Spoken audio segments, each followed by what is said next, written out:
when it started to get pretty bad was when street league started.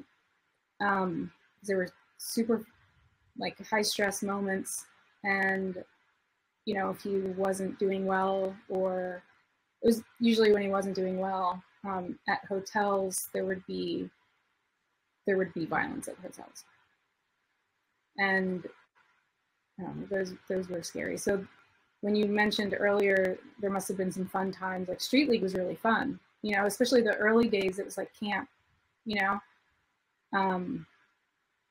There was like, you know, the one time when everyone got flooded, and there was like always parties in the hotel lobby. Like that was a lot of fun. Yeah, it was. But it was always coupled with, you know, Chris just being violent. Not every single time. I don't want to over exaggerate, but it was a number of times. And his move during those would be to, you know, push me to the ground and then throw loaded suitcases at me. And that sounds really silly. I don't know if it sounds silly, but to me, it just sounds weird. But it's full of, you know, skateboards and trucks, and it's extremely heavy. You know, it's extremely dangerous. So yeah, and that's what would happen a couple times. Yeah. So sorry, it's hard to. No. You can take your time. You can say whatever you want or don't want. But I mean, if you get hit in the back with a suitcase or hit with a suitcase, do you end up? I mean, what happens in that moment? Are you on the ground? Are you having? If I got hit in the back with something heavy, I imagine I would have trouble breathing at that moment. You get the wind knocked out of you. You know, yeah, all of these things can happen in that moment. Like, is that the end of it? Like you got hit once and it's over? No, there's two. I'm only going to talk about two instances because I have evidence of them, I guess. But okay. One time in Chicago, he did that, and then he threw the suitcase at me. And this was the night before the contest. So he throws a suitcase, and it hit me in like the shoulder. So I didn't get the wind knocked out of me that time or anything, but it was enough to knock me to the ground. And it was, you know, when you're in a double bed hotel, there's that like little space between the bed and the wall to the bathroom. Mm-hmm. So I just got knocked down inside that little wedge. And at that time I was close to the door, so I got up and left. I grabbed whatever bag I could grab, and I got up and left. And I believe security was called at that time, but I wasn't there when security arrived.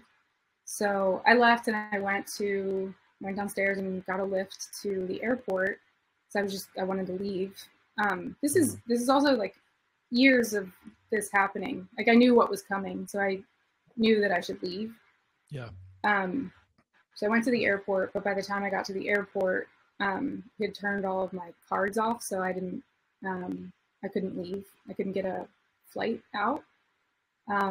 My app for Lyft still worked. I don't know if there was like a glitch, or for whatever reason, my app still worked. I didn't have enough money I think maybe I had Uber points or Lyft points that worked. So I sat there for about an hour. I actually like thought about just waiting for a full day until my flight. Just like, you know, it's an airport. I can stay here. But I didn't have enough money to like buy food. I mean, airport food's pretty expensive. So I just waited a while until I thought maybe he would have calmed down or fallen asleep. And I went back to the hotel, and then just like, you know, just avoided talking, you know, and just avoided the situation. I had been married for long enough that I knew the behaviors, I guess, and I knew how to navigate and avoid anger coming out. So I just, you know, avoided certain topics, and then went to the next day's street league like nothing had happened. Yeah, like as you're telling that story, I'm wondering what it's like. It must be terrifying. I mean, you said you learned how to navigate it, but you're going back into the room after that happened, right? Mm-hmm. are you scared it's going to happen again, or is it just pretty much a pattern where you'll get an apology or the silent treatment and you can just like go to sleep?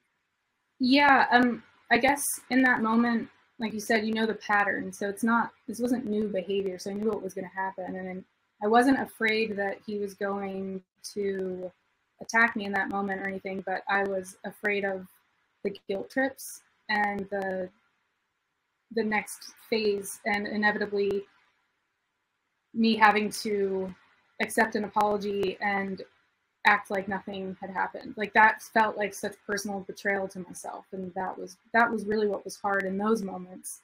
The fear happened before, but when there's distance between those, the frustration that you feel when like I'm stuck, like I'm stuck again. Did you ever get blamed for contest performance? Yeah. Not being good? Yeah. Yeah, and it's just a silly, it's really silly. I think that from my view, when he knew he wasn't going to be doing well, he was getting pissed off at me and fights would be caused, and that was a good excuse. The Chicago one that I'm speaking about was later in his career, and he had already not been, winning at that point, which is normal. But the other times that would happen after he didn't do well. Another time was in Hollywood. We were at the Hollywood Roosevelt, and that time I was at the other side of the room, and he threw the suitcase. I don't know why that was his move, but he threw the suitcase and it hit me and then hit the window of the hotel room. And we called his manager.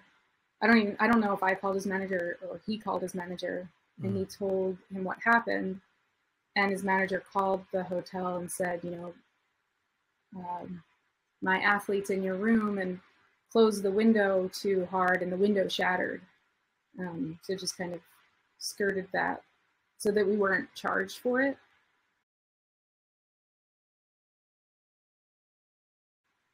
When he called his manager, did he tell him the truth, or did he tell him that he closed the window and it shattered? No, he told him the truth. Oh, wow. So the manager knew. Yeah, the manager knew. Did he ever reach out to you after that? Yeah. He would reach out to me, and it felt genuine, but also nothing ever happened from that. So I'm a little resentful now, later in life. That person specifically could have really helped me and saw what was happening. I don't know. And I have texts where I've reached out to that person and just said, "This is what's happening. Can you help me?"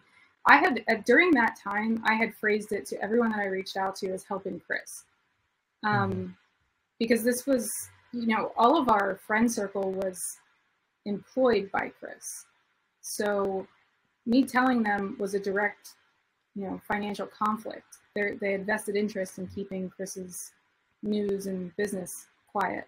Yeah. And I understood that at the time, but I just felt like, I don't know, I thought that people would still do the right thing and maybe help me anyway, even though it could mean a financial burden was coming. I don't know. So I would always phrase it as, can you help him so that he stops doing this, and that didn't happen either.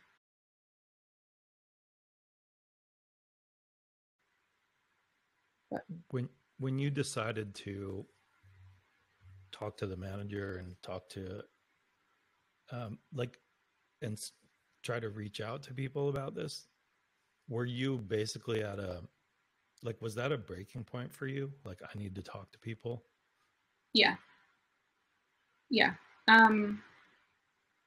Chris and I would go back and forth about him going to anger management or him getting help or us going to therapies or whatever solution I could come up with that would maintain anonymity, you know? And they wouldn't work. And then I would say to him, like, I'm going to reach out to I have to reach out to someone. And he would, you know, get mad at me and say, like, you're just trying to ruin my career. And I wasn't. I was just trying to get help.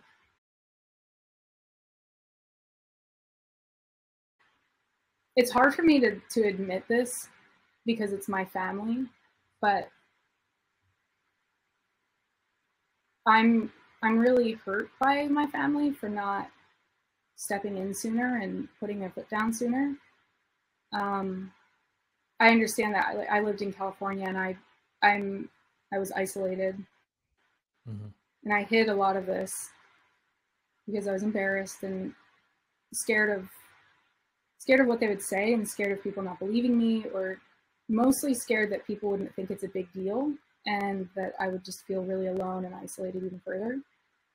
But there were definitely times when my family could have stepped in, and that was really hurtful. But there weren't a whole lot of people to reach out to other than people employed by Chris, so that made it really difficult.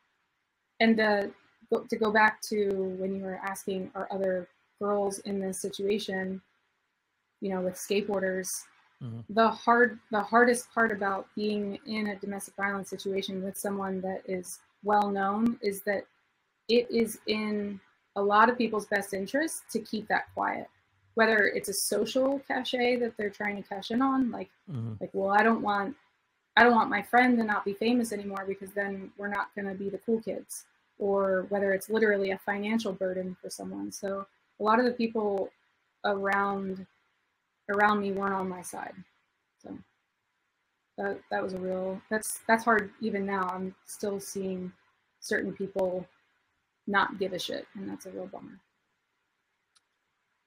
What was it like for you? I mean, did you reach out to Jamie?